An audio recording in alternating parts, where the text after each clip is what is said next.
السلام علیکم ورحمۃ اللہ وبرکاتہ۔ اللہ تبارک و تعالی کا لاکھ لاکھ شکر ہے کہ جس خالق کائنات مالک ارض و سما نے مجھے اور آپ سب کو آج کے اس جمعہ مبارک کے بابرکت اجتماع کے اندر بر وقت حاضری کی توفیق عطا فرمائی ہے۔ دعا ہے اللہ کی بارگاہ میں اللہ تعالی ہمیں جمعہ مبارک کی رحمتیں، برکتیں، عظمتیں اپنے دامن کے اندر سمیٹ کر لے جانے، سمجھ کر انہیں اپنانے کی توفیق عطا فرمائے۔ اب آپ جیسا کہ آپ جانتے ہیں کہ اسلامی نئے سال کا آغاز بھی ہو چکا ہے۔ ہم اس چیز کے متحمل تو نہیں ہیں کہ ایز اے امت مسلمان اس کنڈیشن میں نہیں ہے، اس صورتحال میں نہیں ہے کہ کسی کو کسی بات کی مبارکباد پیش کریں۔ ہر کف اللہ کے حضور یہ دعا ضرور کر سکتے ہیں کہ مالک اس آنے والے نئے سال کو امت مسلمان کے لیے اور بالخصوص عالم اسلام کے لیے ترقی، کامیابی اور کامرانی اور غلبہ اسلام کا ذریعہ بنا، اور تمام امت مسلمان کو اتحاد، اتفاق اور غیرت ایمانی عطا فرما۔ احباب گرامی، آج محرم الحرام کی 2 تاریخ شام کو 3 ہو جائے گا، ٹھیک ہے؟ تو اس مہینے کی عظمتیں اور رفعتیں بہت ساری، اور ہر نسبت پہ اس مہینے کی ایک بہت بڑا موضوع ہے۔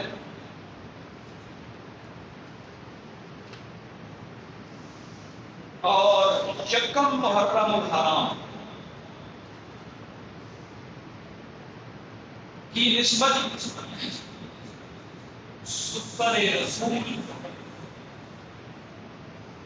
مراد رسول، فارق حق و باطل، خلیفہ ثانی،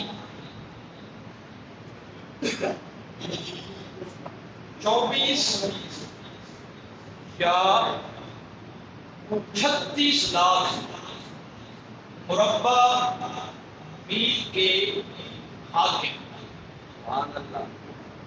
ریاست مدینہ کے دوسرے خلیفہ، اور مسلمانوں کی صف میں داخل ہونے والے 39ویں مرد حر کہ جن کی آمد سے، جن کے قبول اسلام کی برکت سے وہ مسلمان جو سہمے سہمے رہتے تھے، ڈرے ڈرے رہتے تھے اور چھپ چھپ کے اللہ کا نام لیتے تھے اور آہستہ آواز میں دین اسلام کی تبلیغ کا پیغام لوگوں تک پہنچاتے تھے، کنوے کرتے تھے، تو جس دن حضرت عمر فاروق رضی اللہ تعالی عنہ بگوش اسلام ہوئے، کلمہ پڑھ کے حضور کے غلاموں کی صف میں داخل ہو گئے، اس کے بعد سے پھر مسلمانوں کے جو عبادت، ریاضت اور بالخصوص دین اسلام کی دعوت کا سلسلہ تھا، وہ پہلے سے قدرے نہیں بلکہ بہت سا مختلف ہو گیا۔ اللہ اکبر۔ گزشتہ جمعے پہ بھی آپ کے حوالہ سے گفتگو کا آغاز کیا تھا، تو بڑی خوشی بھی ہوئی، ایک بھائی تشریف لائے تھے 2-3 دن پہلے میرے پاس، انہوں نے کہا قاری صاحب آپ حضرت عمر پاک کا ذکر کر رہے تھے اور آپ کے ایمان لانے کا جو واقعہ ہے اس کو بیان کر رہے تھے، اور پھر آپ نے بیان کرتے کرتے ایک دم گفتگو ختم کر دی۔ تو وہ بھائی کہنے لگے کہ قاری صاحب میرا دل اس وقت دھڑک رہا تھا اور میرا دل چاہ رہا تھا اسی وقت میں اجتماع میں کھڑا ہو کر آپ سے گزارش کروں کہ جو بات آپ کر رہے ہیں اس سے فائدہ تدبیر تک پہنچائیں۔ یہ بات میرے لیے اس لیے حوصلہ افزا ہے کہ کم از کم اس اجتماع میں، بڑے اجتماع میں کچھ ایسے بھی حضور کے غلام ہیں کہ جو گفتگو کرنے والے کو نہیں دیکھا جاتا کہ کون ہے، ٹھیک ہے، یہ دیکھا جاتا ہے کہ یہ نام کس کا لے رہا ہے اور بات کس کی کر رہا ہے۔ تو وہ بھائی صاحب کی بات سن کے مجھے تھوڑی سی تسلی بھی ہوئی اور تشفی بھی ہوئی کہ الحمدللہ العظیم ہمارے اجتماع میں، جمعے کے اجتماع میں کچھ نوجوان، کچھ بزرگ، کچھ بچے بھی ایسے ہیں کہ جو گفتگو کو بڑی توجہ اور اہتمام کے ساتھ سنتے ہیں، ٹھیک ہے، اور پھر اسے اپنے دلوں میں جگہ بھی دیتے ہیں، پھر اس کو یاد بھی رکھتے ہیں، اور پھر اسے جا کے اپنے گھر والوں دوست احباب کے ساتھ ڈسکس بھی کرتے ہیں۔ یہ ایز اے امام، ایز اے خطیب میرے لیے بڑی حوصلہ افزا بات۔ تو باقی رہی بات سب کی، تو سب ایک جیسے ہو جائیں تو پھر دنیا میں اچھائی اور برائی کا تصور ہی ختم ہو جائے، ٹھیک ہے، یہ فرق ہے ازل سے ابد سے اور رہے گا۔ بار کا گفتگو کی طرف واپس پلٹتے ہیں اور وہیں سے سلسلہ گفتگو کا شروع کرنے کی، ملانے کی کوشش کرتے ہیں کہ جب حضرت سیدنا امیر حمزہ رضی اللہ تعالی عنہ آپ نے حضرت عمر پاک سے پہلے کلمہ پڑھا تھا، آپ پہلے مسلمان ہوئے تھے، حضرت عمر پاک بعد میں ہوئے۔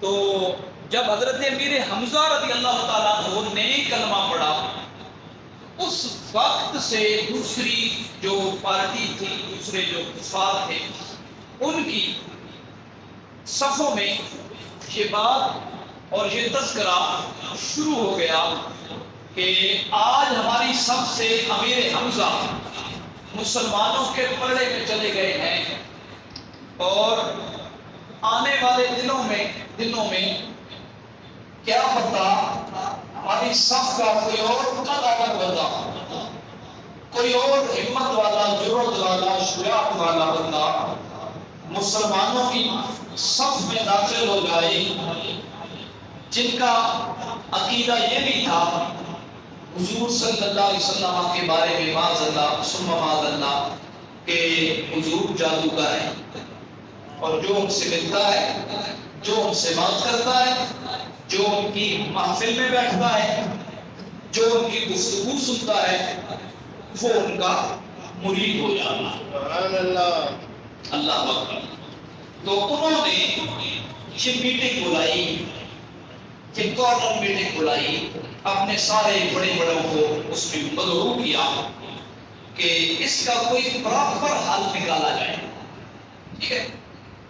جب ہمارے یہاں بھی کوئی مسئلہ ہوتا ہے تو پھر اعلیٰ سطح کا اجلاس ہوتا ہے، اعلیٰ قسم کے لوگ بیٹھتے ہیں اور وہ آپس میں مشاورت کرتے ہیں کہ یہ جو مسئلہ ہے اب اس کو کیسے سالو کیا جائے، اس کو کیسے حل کیا جائے۔ تو وہاں پہ بھی میٹنگ ہوئی، ان کی سوچ اور سمجھ کے مطابق جو اعلیٰ سطح کے لوگ تھے وہ بیٹھے اور وہ اس فیصلے پہ پہنچے کہ یہ تو ناممکن ہے۔ اب دیکھیے طریقہ کار اختیار کر رہے ہیں حضور کے دین کی تبلیغ کو روکنے کا، اور ساتھ ساتھ عظمت مصطفیٰ کا اعلان بھی کر رہے ہیں۔ سبحان اللہ۔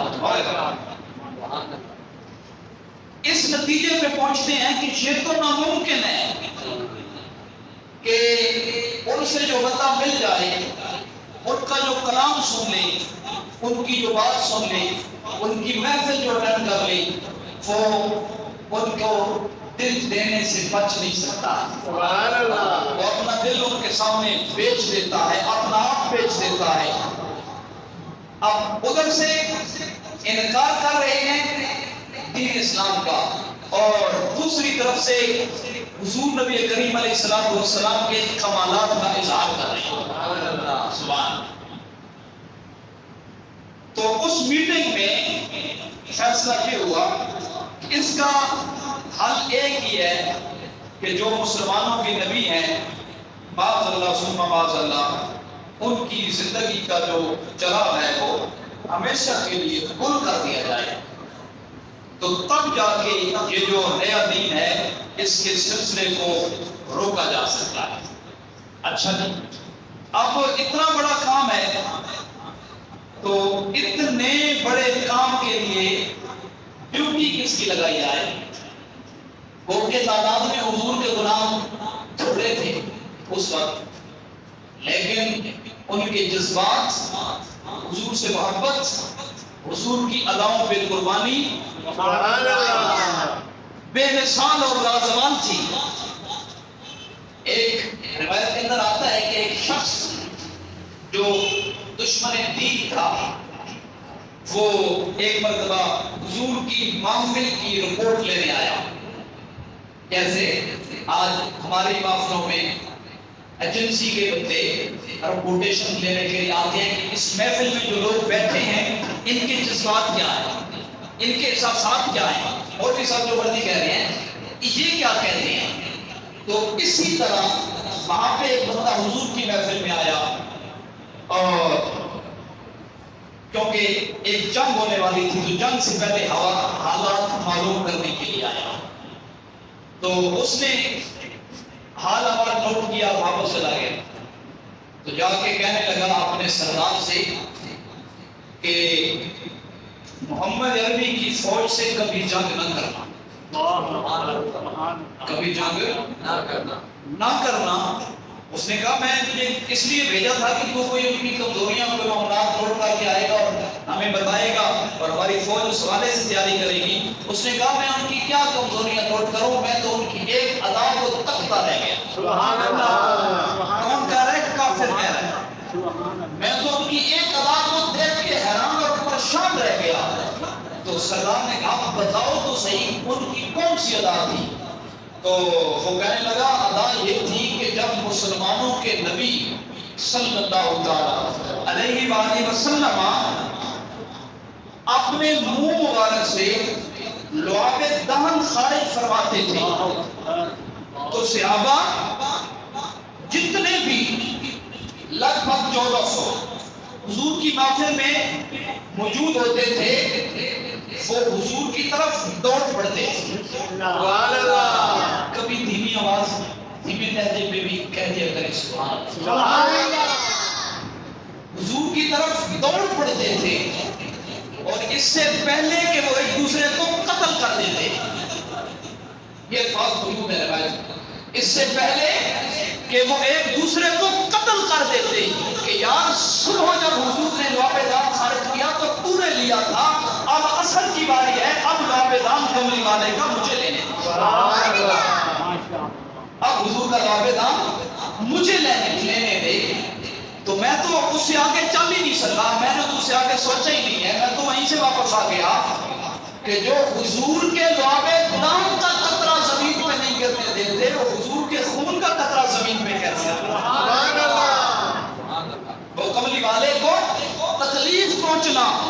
کیسے گوارا کریں گے؟ میں تو یہی سوچ کے اور یہی منظر دے کے واپس آ گیا۔ اللہ اکبر۔ تو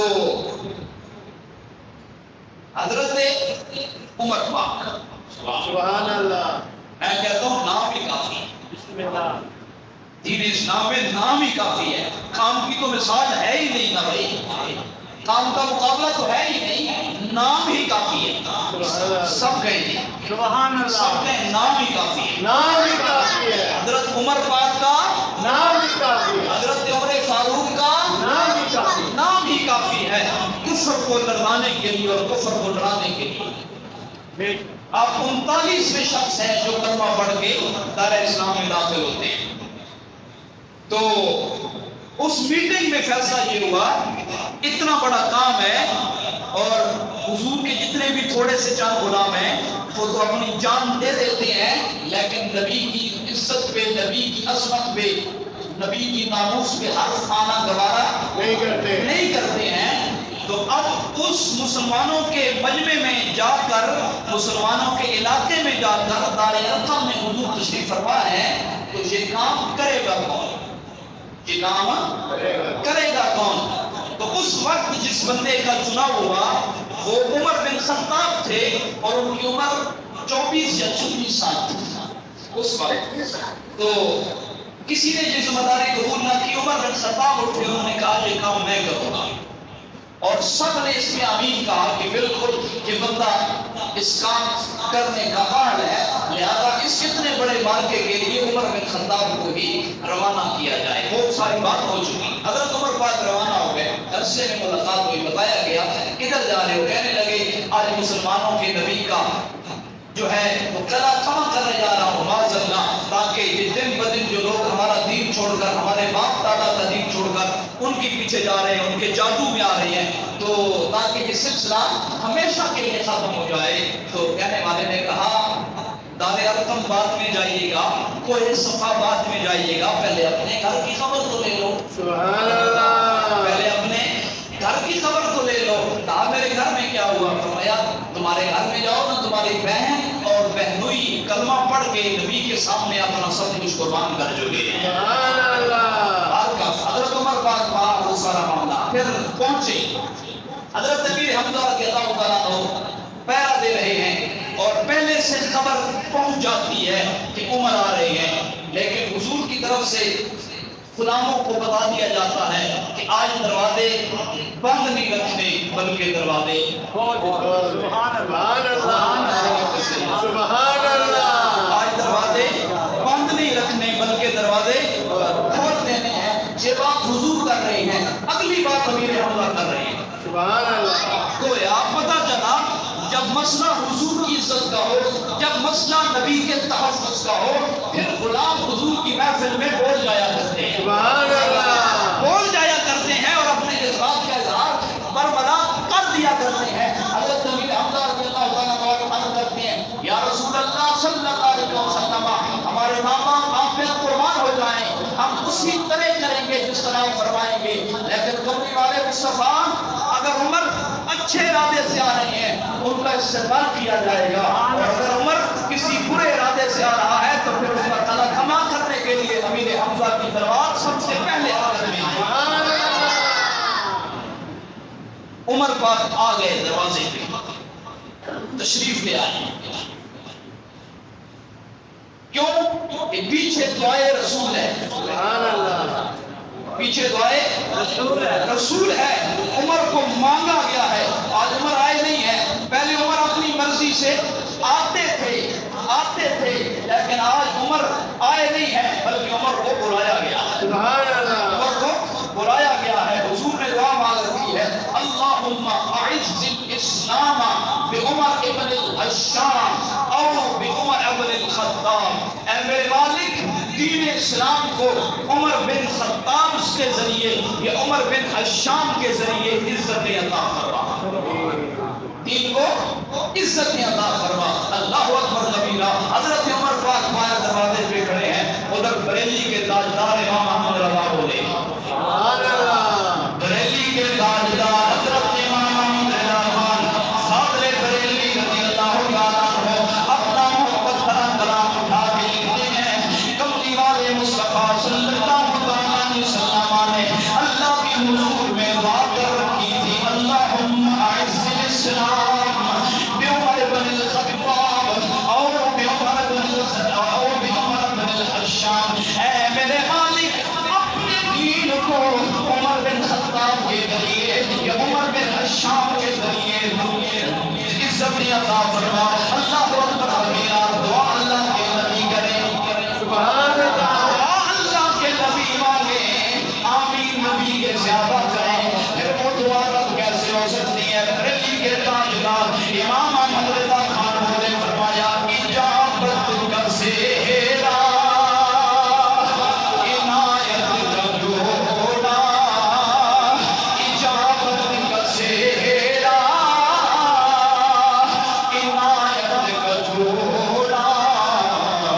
انتظار ہے دوسری طرف جلال ہے، سبحان اللہ ایک طرف انتظار ہے دوسری طرف جلال ہے۔ اللہ اکبر کبیرہ۔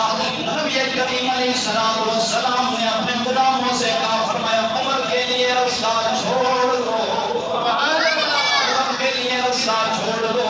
اللہ اکبر کبیرہ۔ عمر چلے حضور کی طرف، سبحان اللہ عمر بڑھے حضور کی طرف، صحابہ کے ہاتھ بڑھے اپنی تلواروں کی طرف۔ سبحان اللہ حضرت امیر حمزہ رضی اللہ تعالیٰ عنہ اپنی جناب والا تلوار کو ذرا دبوچ کے پکے ہاتھوں سے پکڑ کے جناب والا اپنے آپ کو تیار کر کے کھڑے ہیں۔ ادھر کملی والے مصطفیٰ کہتے ہیں عمر ابھی وہ وقت نہیں آیا کہ آپ بھی کلمہ پڑھ لے، بڑے بڑوں نے کلمہ پڑھ لیا ہے، امیر حمزہ بھی میرے قافلے میں داخل ہو گئے ہیں، عمر وہ وقت نہیں آیا کہ تو بھی کلمہ پڑھ لے۔ کملی والے مصطفیٰ علیہ السلام کی زبان سے یہ الفاظ نکلنے تھے کہ عمر وہ وقت نہیں آیا تو کلمہ پڑھ لے۔ حضرت عمر پاک کی زبان پہ جاری ہو گیا اشہد ان لا الہ الا اللہ وحدہ لا شریک لہ واشہد ان محمدا عبدہ ورسولہ۔ آج وہ حضور کی صف میں آگے وہ حضور کی غلام میں، حضور کی صفوں کی غلام میں اصلی داخل ہو گئی ہے کہ جو جب جس رستے سے پھر گزرتے تو پھر شیطان وہ رستہ تبدیل کر لیتا اور رستہ چھوڑ دیتا۔ اللہ اکبر کبیرہ۔ حضرت عمر فاروق رضی اللہ تعالیٰ عنہ جب کلمہ پڑھ چکے، ٹھیک ہے، پہلے جو لوگ کلمہ پڑھتے تھے نا تو ظاہری بات ہے ان پہ ظلم اور تشدد اور بربریت اور پابندیاں، کیا پابندیاں لگتی، اور وہ ڈر ڈر کے اپنا اسلام چھپائے رکھتے، اور حضور کی طرف سے اجازت ہوتی اسلام چھپائے رکھو، ابھی اعلان نہیں کرنا ہے۔ لیکن جب عمر نے کلمہ پڑھا اور سبحان اللہ سب کے سبحان سبحان اللہ جب حضرت عمر پاک نے کلمہ پڑھا تو حضرت عمر پاک پتہ ہے کیا، ہر سردار کافروں کے دروازے پہ جاتے ہیں، ایک ایک کے دروازے پہ جاتے ہیں، جا کے دستک دیتے ہیں، اور وہ لوگ جو منتظر تھے عمر ہمارا کام کر کے واپس کر دے گا۔ اللہ اکبر کبیرہ۔ حضرت عمر جا کے دروازے پہ دستک دیتے ہیں، لوگ سردار سوار باہر نکلتے ہیں، پوچھتے ہیں عمر ہمارا کام کر رہے ہو؟ عمر جا کے پیغام دیتے ہیں، کافروں کے دروازے پہ تنہا کھڑے ہو کے حضرت عمر پاک پیغام دیتے ہیں، کہتے ہیں میں تمہارا کام نہیں کر آیا بلکہ میں اپنا دل محمد عربی پہ صدا کر آیا۔ اور کسی مائی کے لال کے اندر جرات نہیں ہوتی کہ عمر سے پوچھے کہ تو نے اپنے باپ دادا کا دین کیوں چھوڑا؟ سبحان اللہ کیوں؟ اس لیے بابا جی فرماتے تھے مسلمانوں کی صف میں کوئی جڑا ہونا چاہیے۔ سبحان اللہ ایسی سارے کہتے ہیں میں اس لیے بابا جی فرماتے تھے مسلمانوں کی صف میں کوئی مرد، کوئی عمر کا جانشین ہونا چاہیے کہ جب دین اسلام کی عرض آئے تو کم از کم کافروں کی آنکھوں میں آنکھیں ڈال کے عمر کے لہجے میں انہیں جواب تو دے سکے، سبحان اللہ انہیں جواب تو دے سکے۔ کیوں جی؟ اور بڑی خوشی کی بھی بات ہے اور بڑی حیرانی کی بھی بات ہے کہ کل کی خبر ہے کہ عراق نے، کس نے؟ عراق نے سویڈن کا سفیر ملک سے ایسی ہے نکال دیا ہے۔ کس نے؟ عراق نے۔ عراق کے پاکستان کا مقابلہ جو بڑھتا ہے نہیں بڑھتا، ایٹمی طاقت کے حامل ہے اور دنیا کی بہترین فوج کون ہے؟ دنیا کی بہترین فوج ہماری ہے، لیکن عراق دیکھیں، عراق ترکی بھی نہ کر سکے گا، نہیں کر سکتے، لیکن بابا جی فرماتے تھے دین کا کام کیا نہیں جاتا، دین کا کام لیا جاتا۔ عراق والوں نے سویڈن کا سفیر نکال دیا، میں تمہارے بغیر اگر ہمارا ملک جاتا ہے تو چلا جائے، کم از کم قرآن کے محافظین میں ہمارا نام تو آئے گا. سبحان اللہ. بڑی بات ہے. اسلامی عقیدت افغانستان نے بھی اسی طرح، افغانستان والوں نے تو کرنا ہی تھا، کیوں نہیں؟ انہوں نے تو پھر محنت اتنی کی ہے، ماریں بھی اتنی کھائی ہیں، ٹھیک ہے. تو افغانستان نے تو سب سے پہلے اعلان کیا کہ جس وقت تک سویڈن اس اپنے برے فعل کی معافی نہیں مانگتا ہے اس کے ساتھ ہمارا کسی قسم کا کوئی تعلق نہیں ہے. سبحان اللہ. اچھا جی، حضرت عمر پاک ایک ایک کے دروازے پہ جا کر خود بتا رہے ہیں، پہلے جو کلمہ پڑھتے تھے وہ چھپ جاتے تھے. عمر کلمہ پڑھائے اور خود جا کے دروازے پہ انتصار کی دستک دے رہے ہیں. عمر کلمہ پڑھ کے دار اسلام میں داخل ہو گیا اور ساتھ یہ بھی اعلان کر رہے ہیں کہ اب جس نے اپنے بیٹے یتیم کروانے ہوں، جس نے اپنی بیویاں بیوہ کروانی ہوں، اب تو مسلمانوں کی طرف ہاتھ اٹھا کے بتا. سبحان اللہ. سبحان اللہ. اگلی بات، ایک دن نماز کا وقت ہوتا ہے تو حکم ہوتا ہے حضرت بلال کو اذان پڑھو. کیا حکم ہوتا ہے؟ اذان پڑھو. حضرت بلال پاک اذان پڑھتے ہیں اور اپنی آواز جو ان کی اصلی آواز تھی، اصل آواز حضرت بلال کی ایک کو زبان سے تھوتلے تھے اور دوسرا آپ کو مؤثر اسی لیے مقرر کیا گیا تھا کہ آپ کی آواز اونچی تھی. سبحان اللہ. آپ کی آواز اونچی تھی. اذان کا مطلب یہ ہے اونچا، ٹھیک ہے نا. کانوں میں ہاتھ کیوں رکھے جاتے ہیں کہ تاکہ زیادہ آواز نکلے. تو حضرت بلال پاک اپنی آواز کو تھوڑا کنٹرول کر کے نا تو اذان پڑھنے لگے تو حضرت عمر پاک متوجہ ہوئی. سبحان اللہ. عمر پاک نے توجہ فرمائی کہ یہ اعلان ہو رہا ہے. کیوں ہو رہا ہے؟ کہ یہ اعلان سن کے مسلمان نماز پڑھنے آئے. سبحان اللہ. اذان ہو گئی، اذان ہو گئی. حضرت عمر پاک حضور سے عرض کرتے ہیں، یا رسول اللہ صلی اللہ تعالی علیہ وسلم، یہ نئے نئے اسلام میں آئے ہیں، یا رسول اللہ یہ اذان کیوں پڑھی گئی ہے؟ یہ اذان کیوں سارے بولو کیوں پڑھی گئی؟ کیوں پڑھی گئی ہے؟ حضور نے فرمایا صلی اللہ علیہ وسلم، عمر کی اذان اس لیے پڑھی ہے، یہ اللہ کی عبادت کا وقت ہے اور لوگوں کو بلایا جا رہا ہے، تو لوگ آئیں گے، وضو کریں گے، جن کو غسل کی حاجت ہوگی وہ غسل کریں گے اور ہم سب اکٹھے ہو کے اللہ کی بارگاہ میں اپنی زمینیں چھپائیں گے، سبحان اللہ. اللہ کی پاکی بیان کریں گے. اللہ اکبر. حضرت عمر کو عرض کرتے ہیں، یا رسول اللہ آپ کا دین سچا ہے؟ سبحان اللہ. آپ کا دین سچا ہے؟ حضور فرماتے ہیں جی عمر دین سچا ہے، آپ کا کلام سچا ہے. فرمایا سچا ہے. ہمیں آپ کا اسلام سچا ہے، آپ کا طریقہ اچھا ہے. حضور نے فرمایا بلا عمر ایسے ہی ہے. فرمایا یا رسول اللہ پھر یہ چھپ چھپ کر اور آواز دبا کر اذان پڑھنا کیسا؟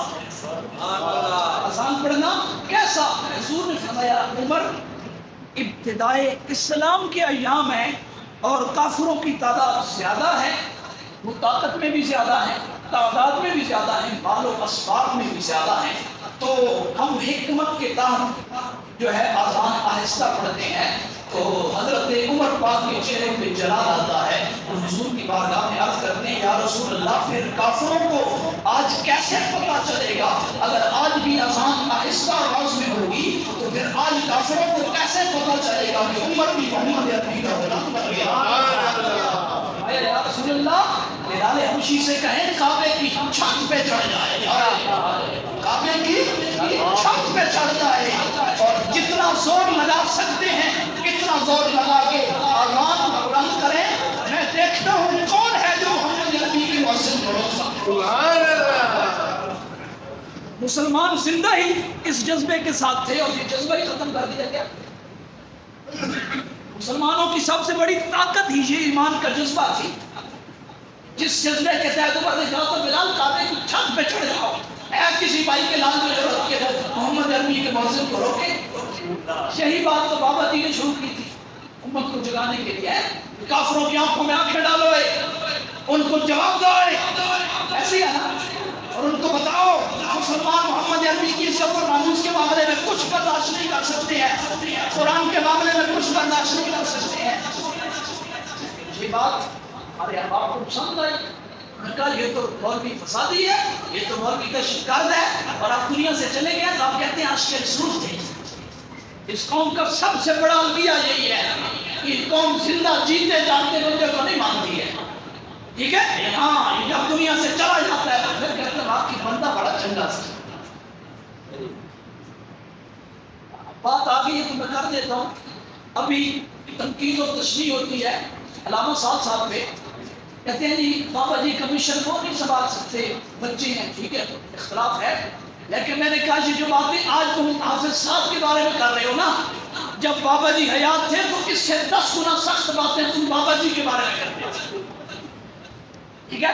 بابا تک گالیاں دیتا ہے، ہاں جو بندہ نماز نہیں پڑھتا تھا وہ بھی کہتا تھا بابا گالیاں دیتا ہے، لیکن آج امت مسلمان دیکھ رہی ہے کہ کوئی صلاح الدین ایوبی کا خیرت مند وارث آئے جو سویڈن والوں کو جواب دے، لیکن کوئی نہیں۔ حضرت عمر پاک ٹائم ہو گیا، حضرت عمر پاک رضی اللہ تعالیٰ عنہ، آپ کو فاروق کا لقب کہاں سے ملا؟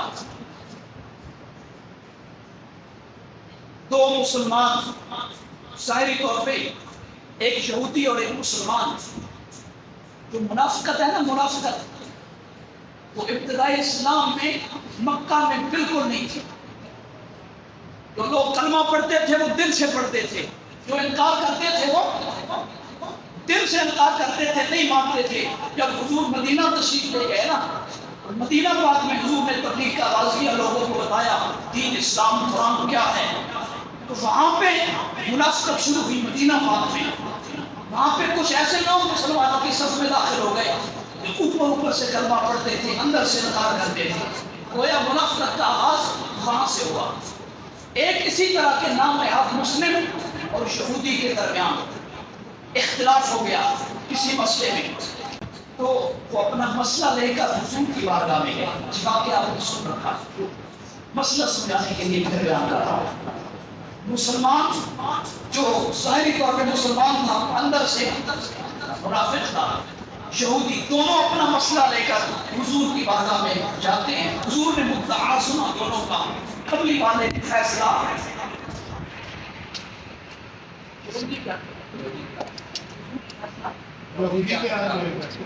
یہودی کے حق میں کر دیا۔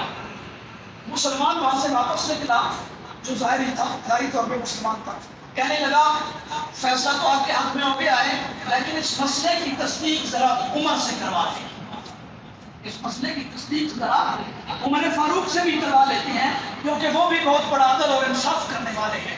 تو یہودی نے کہا چلے جاتے ہیں، جب مسلمانوں کے نبی نے کر دیا ہے تو عمر ان کے غلام ہیں، عمر ان کے غلام ہیں۔ عمر پاک کی بارگاہ میں بھی چلے جاتے ہیں، گئے تو انہوں نے جا کے مسئلہ بیان کیا۔ یہودی بول اٹھا، کہنے لگا عمر پاک میری بات سن لیں، گزارش سن لیں، فیصلہ کرنے سے پہلے یہ جو فیصلہ ہم آپ کی بارگاہ میں لے کر آئے ہیں نا، اس سے پہلے اس مسئلے کا، اس تنازع کا فیصلہ حضور نے میرے حق میں کر دیا۔ کون کہہ رہا ہے؟ کون کہہ رہا ہے؟ یہودی۔ حضور نے فیصلہ میرے حق میں کر دیا ہے۔ اللہ اکبر کبیرہ۔ حضرت عمر پاک نے اس مسلمان سے پوچھا ایسے ہی ہے جس طرح یہودی کہہ رہا ہے؟ مسلمان کہنے لگا جی ایسی ہے۔ حضرت عمر پاک کھڑے ہوئے اپنی جگہ پہ، اپنی جگہ پہ کھڑے ہوئے اور مسلمان اور یہودی سے کہا میرے واپس پلٹنے تک میرا انتظار کرو، میں واپس آتا ہوں اور آپ کا فیصلہ کرتا ہوں۔ حضرت عمر پاک اندر تشریف لے کے گئے، اندر اپنی لٹکتی ہوئی تلوار کو نیام سے نکالا، واپس آئے اور اس مسلمان کا سر تن سے جدا کر دیا، سر تن سے جدا کر دیا۔ کس نے؟ کس نے؟ عمر فاروق نے، خلیفہ ثانی نے، ریاست مدینہ کے دوسرے خلیفہ نے اپنی تلوار سے کس کا سر تن سے جدا کیا؟ مسلمان کا۔ کس کا؟ مسلمان کا۔ ہم تو فقط نعرہ لگاتے ہیں من سب نبی کہتے قتل کر سو سارے نو، ہے کہ عمر کو کچھ، عمر فاروق کو کچھ۔ اچھا عمر نے اس کا سر تن سے جدا کر دیا، اللہ اکبر کبیرہ، ہر طرف آوازیں اٹھنے لگی. عمر نے بابرائے عدالت مسلمان کا قتل کر دیا ہے، لہذا قانون عائشہ میں آیا. عمر کے لیے سزا مرتب کی جائے. عمر نے ایک مسلمان کا ناحق خون کر دیا ہے. اللہ اکبر. احتجاج ہونے لگے، روایت بیان کے اندر موجود ہے. احتجاج ہونے لگے، لوگ آوازیں اٹھانے لگے. بندہ کوئی نامی گرامی خود پیچھے کافی ساری قوم قبیلہ برادری سی. احتجاج ہونے لگا. چلتے چلتے یہ مسئلہ حضور تک پہنچ گیا. حضور کو بتایا گیا یا رسول اللہ عمر نے مسلمان کو قتل کر دیا، ناحق قتل کر دیا. حضور نے بلایا فریقین کو، سارے آئے اپنی اپنی باتیں بتائیں، یہ تھا وہ تھا اپنا. حضور نے فرمایا ٹھیک ہے، اب سب کی باتیں سن لی ہیں، اب عمر کو بلاؤ. سبحان اللہ. بولو نمازی عثمان. سبحان اللہ. اب عمر کو بلایا جائے. حضرت عمر پاک اپنے گھر سے چلے. سنیے گا، حضرت عمر پاک اپنے گھر سے چلے. حضور نے بلایا ہے کس وجہ سے کہ مسلمان کا ناحق قتل ہو گیا ہے.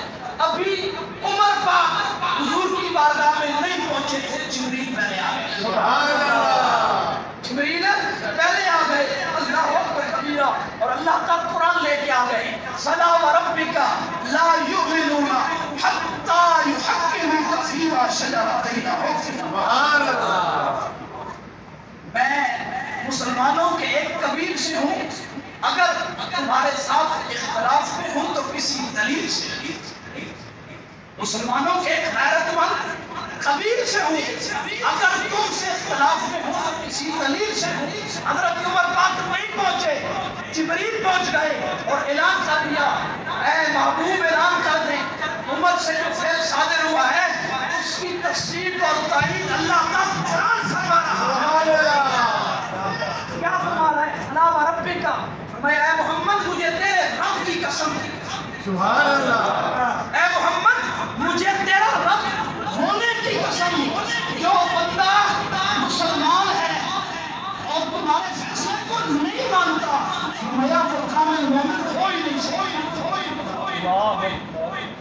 یہی آیت، یہی روایت نے میرے استاد محترم پیر سید حسین الدین شاہ صاحب کے بیٹے پیر سید حبیب الحق شاہ صاحب سلطان پوری نے رکھی تھی ججوں کے سامنے کہ یہ حضور کا فیصلہ ہے، قاضی قاتل نہیں ہے، قاضی ہیرو ہے. سمجھے؟ اب یہاں پہ آپ کی تقریر کا مزہ خراب ہو جائے گا، لیکن میری تقریر قبول ہو جائے گی انشاءاللہ. یہ حدیث، یہ روایت اور یہ دلیل حبیب الحق شاہ صاحب نے ججوں کے سامنے رکھی تھی، کیونکہ آپ شریف وکیل ہیں. ٹھیک ہے، تو اور ساتھ یہ آیت پڑھی تھی ان الذین یؤذون اللہ ورسولہ، بے شک جو لوگ اللہ اور اس کے رسول کو تکلیف پہنچاتے ہیں، ٹھیک ہے، اللہ ان پہ لعنت کرتا ہے. تاریخ گواہ ہے جج ہنس پڑے تھے، جج ہنس پڑے تھے، لیکن رب رب ہے، رب رب ہے. جج ہنس پڑے تھے کس بات پہ؟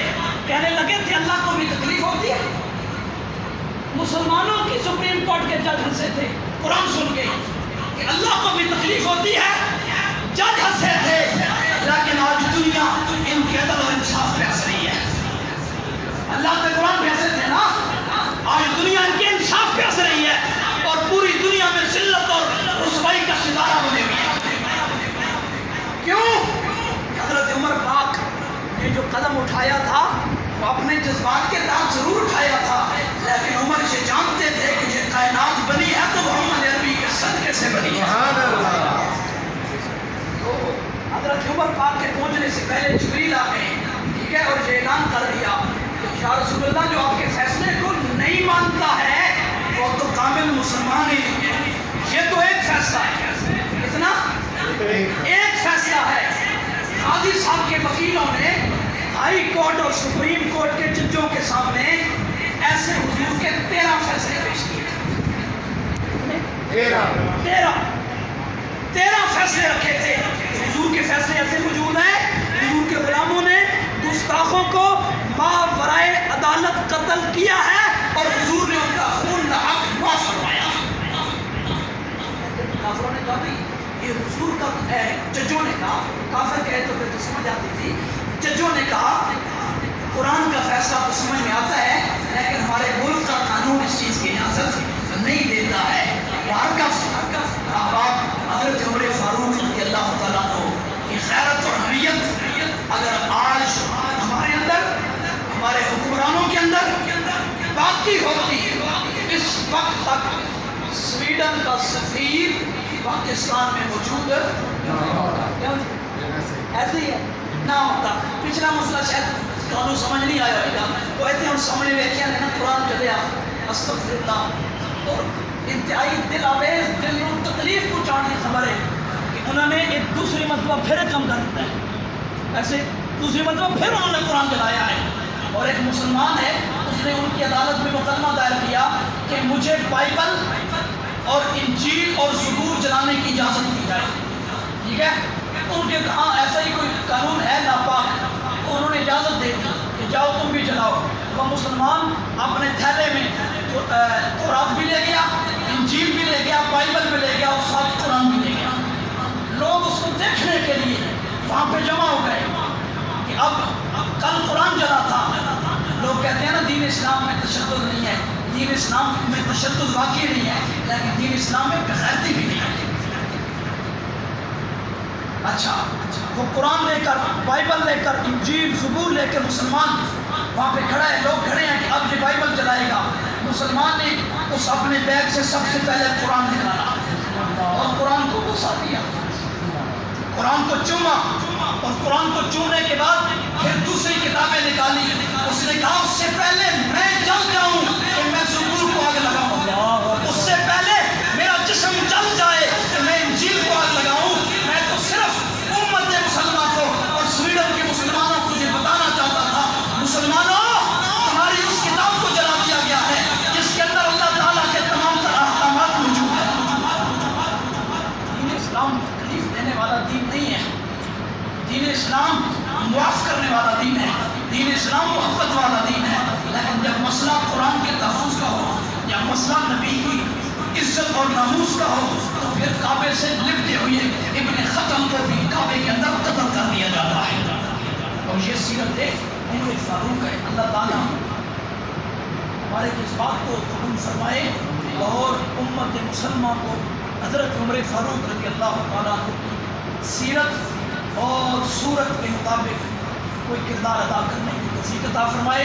افغانستان اور عراق کے جن حکمرانوں نے یہ جذبہ ایمانی کا اظہار کرتے ہوئے اعلان کیا ہے، اللہ انہیں دین اور دنیا کی عزت عطا فرمائے۔ اور جو بندہ اس مسئلے میں سویڈن کے لیے سخت دل رکھتا ہے، سب سے ایمان کا کمزور درجہ یہ ہے دل میں نفرت کرو، اور آپ اسی درجے پہ آ گئے، ٹھیک ہے؟ پہلے یہ تھا زبان سے بولو، اب زبان سے بولنے پہ بھی پابندی ایسا ایسا لگا رہے ہیں، ایسی بات نہ کرو، ویسی بات نہ کرو۔ جب تک یہاں پہ پابندی نہیں ہے ہم عظمت قرآن کی بات کرتے رہیں گے، مسلمان نبی کے غلام ہمارا ساتھ دیتے رہیں گے اتنے تک دیو کہ اسے خود چلے جاؤں۔ تحفظ ختم نبوت کے لیے، تحفظ قرآن کے لیے جو بندہ اس کا جس قبیلے سے تعلق ہے، جس قوم سے، جس پارٹی سے تعلق ہے، قرآن تو سب کا ایک ہے، نبی تو سب کا ایک ہے، قرآن جلا ہے تو سب کو تکلیف ہوئی ہے، حضور کی عزت پہ حملہ ہوا تھا تو سب کو تکلیف ہوئی تھی، لیکن کردار ادا کرنا کسی کسی کا نصیب ہوتا ہے۔ اور آخری بات، جب حضرت عمر نے دار حکم کے اندر کلمہ پڑھا تھا تو حضرت امیر حمزہ نے نعرہ لگایا تھا، امیر حمزہ نے نعرہ لگایا تھا۔ ہماری ہر بات پہ تنقید ہو جاتی ہے نا، اور مولوی صاحب نعرے لگاتے رہتے ہو، ہر بات ہماری پہ تنقید ہوتی ہے، کرتے رہو، کوئی مسئلہ ہی نہیں ہے۔ اللہ کا قرآن کہتا ہے لومۃ لائم، جو لوگوں کی باتوں کے ڈر کی وجہ سے دین چھوڑ دیتے ہیں وہ دین کے ترجمان نہیں بن سکتے ہیں، اور وہی لوگ کامیاب ہیں جو لوگوں کی باتیں سنتے رہتے ہیں اور حق کی بات کرتے رہتے ہیں، حق کی بات کرتے رہتے ہیں۔ جب حضرت عمر نے کلمہ پڑھا تھا حضرت امیر حمزہ نے نعرہ لگایا تھا، اور نعرہ ایسا نہیں لگا تھا، وہ ایسا نعرہ لگا تھا کہ مدینے کی گلیوں میں بھی اللہ اکبر کی صدا ہوئی تھی۔ ٹھیک ہے، ہم مسلمان ہیں، ہم کون ہیں جی؟ مسلمان۔ ہم کون ہیں؟ مسلمان۔ ہم ہم سب سے پہلے مسلمان ہیں، اس کے بعد تمام تر ہمارے معاملات ہیں۔ ہم سب سے پہلے مسلمان ہیں، نبی کے غلام ہیں اور قرآن کی عزت کے محافظ ہیں، اور انشاءاللہ قرآن کی عزت کے محافظ ہیں۔ گناہگار ہو سکتے ہیں، بے عمل ہو سکتے ہیں اور معاملات ہو سکتے ہیں، لیکن غیرت ایمانی تو رکھتے ہیں نا یار۔ امیر اللہ کی سنت کو ادا کرتے ہوئے ذرا نعرہ بلند کریں، نعرہ